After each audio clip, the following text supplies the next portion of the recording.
Sejam muito bem-vindos a mais um episódio do nosso podcast Direta Sem Café. Neste episódio vamos falar sobre um tema bastante recorrente e atual. Desde a pandemia assistimos a uma explosão nos jogos online e apostas online, especialmente entre o público mais jovem, com a Bet365, Betan, Betwin e também jogos como League of Legends e Fortnite. Este problema, juntamente com o problema é que este crescimento também aumentou o número de pessoas que estão a enfrentar problemas relacionados com o vício dos jogos. Para isso, temos aqui hoje connosco o professor Pedro Gamito. Muito obrigada por se ter juntado a nós, professor. Professor catedrático e diretor do WayLab, aqui na Universidade de Lusófona. Com a sua experiência em compreender como o digital afeta o comportamento humano, o professor Pedro vai nos ajudar a explorar o impacto que as apostas online e os videojogos têm tido nos jovens. Professor, antes de mais, fale-nos um pouco sobre si e o seu percurso até aqui e nesta área.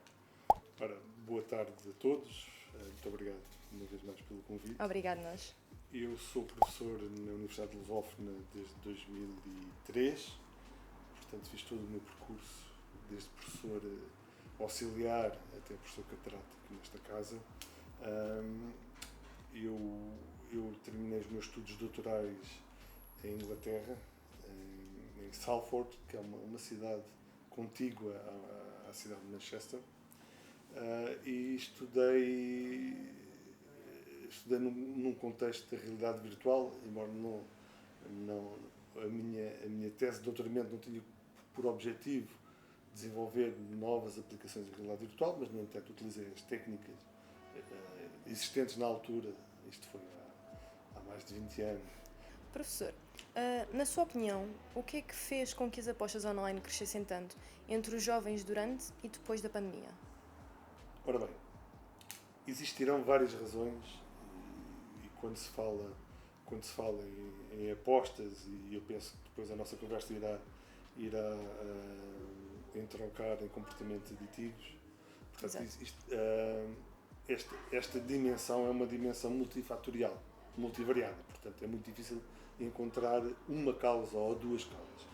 Mas no que respeita à sua pergunta, eu penso que há aqui dois fatores, ou existirão dois fatores preponderantes a adicionar a outros fatores já pré-existentes, que têm a ver com o acesso ao tempo, uma vez que na pandemia, sobretudo os mais jovens tinham mais tempo disponível. E um tempo a mais nas mãos. Tinham tempo a mais nas mãos.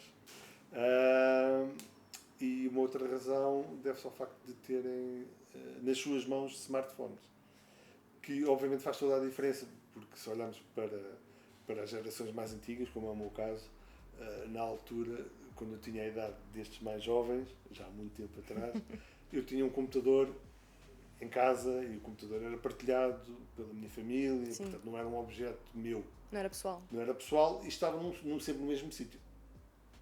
Ora, o smartphone, como nós sabemos, eu tenho smartphone e todos nós usamos smartphone, 97% das pessoas no mundo ocidental usam smartphone.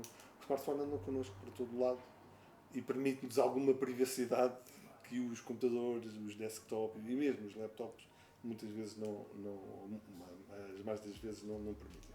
Portanto, eu penso que estes dois fatores são fatores importantes, o acesso a tempo e o acesso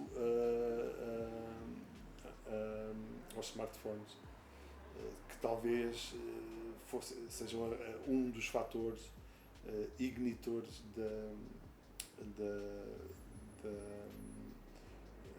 deste movimento dos jovens para o jogo online.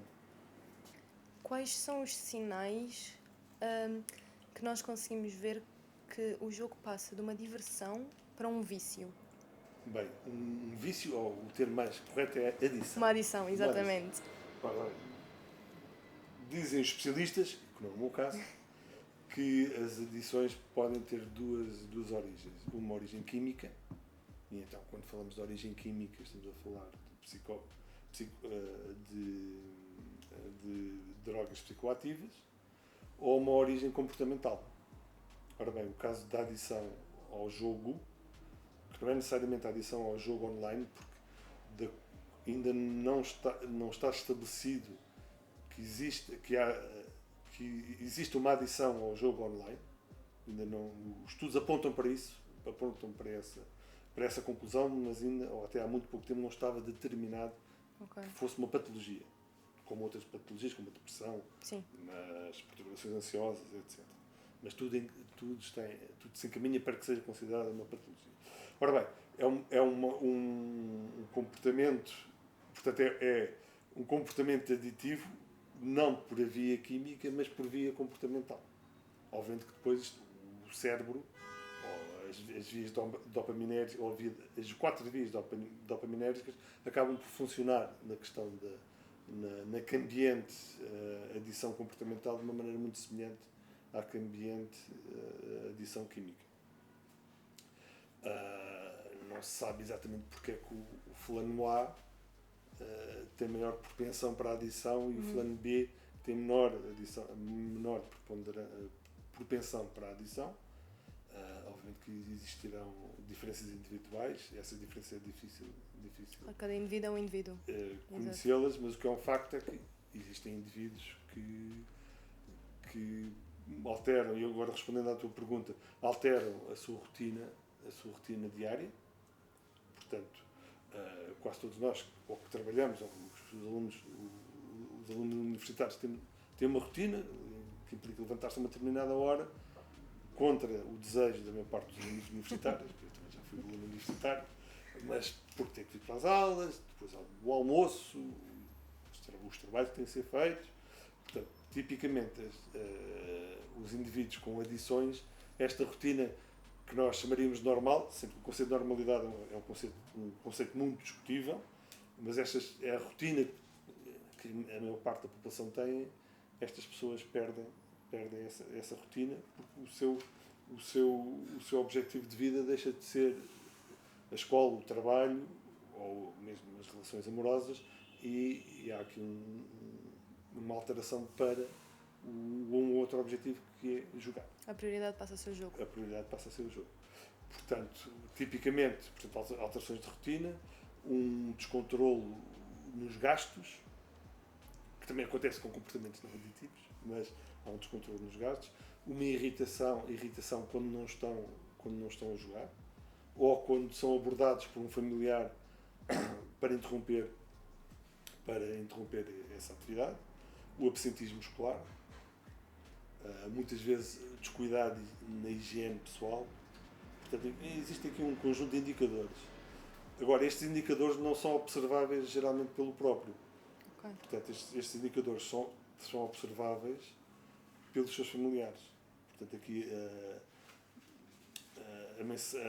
talvez a mensagem mais importante: os familiares deverão estar atentos a alterações comportamentais, sobretudo quando aquilo que era uma rotina reconhecida no seio da família é quebrada e é alterada por uma outra rotina que é desconhecida no ambiente familiar. Porque, obviamente, eu ou tu, que não conhecemos o fulano A ou B, não sabemos se a rotina do fulano A ou B sempre foi aquela. Exato. Geralmente fica muito no seio da família esta capacidade para identificar um potencial comportamento aditivo. Qual é a diferença entre a adição ao jogo e a outras adições como drogas, por exemplo? A principal diferença é a origem. Portanto, a adição a um psicotrópico tem uma origem reconhecida no químico que afeta a forma como o cérebro se organiza. Vou falar de uma forma muito genérica para que toda a gente entenda. No caso comportamental, vou usar uma palavra em inglesa, este gatilho, vou falar em português, este gatilho, ia usar a palavra trigger, mas este gatilho é de difícil reconhecimento, porque é muito difícil identificar qual foi, a partir de que momento é que o fulano A adquiriu um comportamento aditivo, não tendo origem numa molécula. Portanto, a grande diferença é essa. Depois, obviamente, o comportamento aditivo resulta de uma necessidade de uma recompensa imediata, através das vias dopaminérgicas. Okay. E essa procura da recompensa é igual em substâncias químicas, ou é muito semelhante, não diria que é igual, mas é muito semelhante quando a adição tem uma origem química ou uma origem comportamental. Certo. O que é que acontece ao nosso cérebro quando nós temos uma adição, que por exemplo é o jogo neste caso? Como eu disse, há uma desregulação do sistema dopaminérgico, que é o sistema que é responsável, entre outras particularidades, pela recompensa. Quando nós estamos perante um prato apetecível, queremos sempre comer mais. Exato. Infelizmente, no meu caso, infelizmente, eu tenho esse comportamento quase aditivo perante a comida. Ou quando estamos a ver um bom filme, ou quando estamos na praia com os amigos. Sim, queremos sempre mais. O nosso cérebro está programado, não é só isto. Isto é uma programação que não é uma programação só da espécie humana. Todos os animais têm uma programação semelhante, que é procurar mais alimentação, porque ao contrário do que acontece no século XX e agora no século XXI, em que a nossa espécie tem um acesso a nossa espécie no mundo ocidental, mas tem uma espécie quase infinito à comida e à bebida. Obviamente isso não se passa, infelizmente, no resto do mundo. O sistema antes do século XX não era assim. Portanto, todas as espécies animais têm este sistema. Uma das razões que tem este sistema, ou que se pensa que tem, uma das principais razões para a existência do sistema dopaminérgico, obviamente o sistema dopaminérgico, como os outros sistemas, não foi criado. Foi algo que foi evoluindo à medida que as espécies foram evoluindo. Mas uma das razões que se pensa que estará na natureza desse sistema é permitir que um indivíduo, ou qualquer animal, um animal de uma qualquer espécie, quando está perante comida, coma essa comida. Independentemente da comida ter bom aspecto ou mau aspecto. Obviamente, se depois tiver muito mau aspecto, pode indiciar que está contaminada, e então existem outros sistemas de alerta: não comas uma comida que cheira mal. Não é? Isto é uma questão, é tudo uma justificação evolutiva, ou pensa que seja uma justificação evolutiva. Portanto, resumindo, o sistema dopaminérgico existe como um sistema de recompensa para permitir que nós sobrevivamos e que a nossa espécie se multiplique.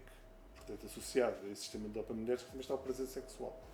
Obviamente que isto é tudo mais complicado do que eu estou a dizer. Sim. Mas é este sistema de recompensa que é normal em qualquer espécie animal e que nos sujeitos que têm um comportamento aditivo se pensa que esteja desregulado. Portanto, em que a recompensa ou este sistema é acionado perante estímulos, seja um estímulo químico, uma molécula, seja um estímulo comportamental, é acionado mesmo quando não faz sentido ser acionado. Que é o caso de drogas, de moléculas de estupefacientes, em que realmente nós não precisamos de consumir cocaína ou heroína para nada. A nossa espécie não precisa Sim. Precisamos de comida, mas não precisamos destas substâncias. Mas, no entanto, em alguns de nós há aqui um recondicionamento destas vias, das vias dopaminérgicas, em que, de alguma maneira, estes indivíduos percepcionam o consumo daquela substância que não é necessária à nossa sobrevivência, como sendo necessária à nossa sobrevivência. Agora, a razão pela qual existem indivíduos onde isto acontece e existem indivíduos onde isto não acontece, ainda não temos um profundo esclarecimento. Sente que os jogos online estão a fazer com que esta adição às apostas e ao casino online, por exemplo, fique maior? Nos jovens que, por exemplo, os jovens que jogam Fortnite já estão a ter mais uma ligação a este mundo das apostas. Sim, eu não consigo fazer generalizações, porque para mim não é líquido que todos os jogadores que jogam Fortnite tenham um comportamento aditivo, ou que existe uma maioria de jogadores que jogam Fortnite que têm um comportamento aditivo. Quando digo o jogo Fortnite, refiro-me claro, a outros jogos, exatamente. Não estou a dizer mal do jogo Fortnite, como é óbvio. Agora, o facto de ser disponibilizado um caminho que pode levar a um comportamento aditivo torna esse jogo, ou estes jogos, vias tornam estes jogos vias relativamente alargadas para o acesso aos jogos e para um eventual comportamento aditivo. Pela simples justificação das apostas estarem lá. Sim. Agora, não é o jogo em si que é promotor de comportamentos aditivos, nem a própria aposta é necessariamente responsável pelo comportamento aditivo do indivíduo. Okay. Porquê? Porque a maioria, no caso dos casinos, que não tem que ser online, a maioria das pessoas que vão ao casino não tem um comportamento aditivo. Gostam, têm Sim. prazer em estar no casino, mas não se encontram necessariamente aditas ao casino. Mas e o mesmo se passa. Existe, se calhar, uma linha ténue entre a parte do prazer, de gostar, e de se tornar uma adição. Essa linha é a linha que existe na nossa vida para tudo e mais uma coisa. Ou seja, nós podemos cometer excessos em várias atividades ou em quase todas as atividades da nossa vida. Podemos beber demasiada água. Demasiada água provoca problemas nos rins. Sim. Não é? Provoca descalcificação dos nossos ossos. Portanto, e com a adição o princípio é o mesmo. O facto de jogar em casinos uma ou duas vezes por ano, não acontece, não nutro especial interesse em casinos, não faz de mim um adito. E o casino está lá e eu vou lá. Sim. Portanto, há aqui um fator individual, uma característica individual destas pessoas que faz com que elas tenham uma maior propensão a se tornar aditas. Sim. Obviamente, se não houvesse apostas, se não houvesse casino, se não houvesse tabaco, se não houvesse álcool, se não houvesse cocaína, não houvesse heroína, não haveria aditos. Exato. Mas a gênese do problema não é nas vias, a gênese do problema é no indivíduo. Obviamente que estas vias serão facilitadoras de um comportamento aditivo. Professor, queria agradecer imenso por ter aceito o nosso convite, por estar aqui connosco hoje. Mais uma vez foi um prazer tê-lo aqui connosco. Para si que está aí em casa a ver-nos, se tiver alguma dúvida, alguma questão, informe-se, procure informar-se. Procurar também a ajuda de um profissional é muito importante. E não se esqueça, nenhuma adição é uma fraqueza e tudo é possível de superar. Mais uma vez, muito obrigada por estar aqui connosco e até ao próximo episódio.